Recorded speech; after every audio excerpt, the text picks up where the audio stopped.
Vetting in the team in parliament. Oh, interviewed. Yeah, interviewed, yeah. Were they interviewed? They were not. They were not interviewed. To kana gibedo interviewed, to negi meet the qualifications. You understand? To penje ni no medi nango Obuya. Gejito nentiere miya gi wiye. Mano kaji nitie miya gi wiye mano timo application kata ji 1,000 jo Kenya ng'eny. Nikech an gi in ok wang'eyo ni jo Kenya di mano timango. Mano outimo application. Tadi mano bedo shortlisted for the first interview. You understand? Joka ka nochamo muma kama the komio miyoge muma mar bedo gi mbi mar goyo kogono. Jo Kenya kum list number 1 nyaka kaen jo Kenya milion 1 manotimo application. Ananeno ni sani nikech gini ka jo Kenya joko neno in their wisdom.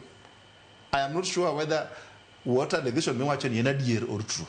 To kapo ni en adier to ok gi violate sheria mora mar approve mar yiero, then aparo no amigi benefit of doubt.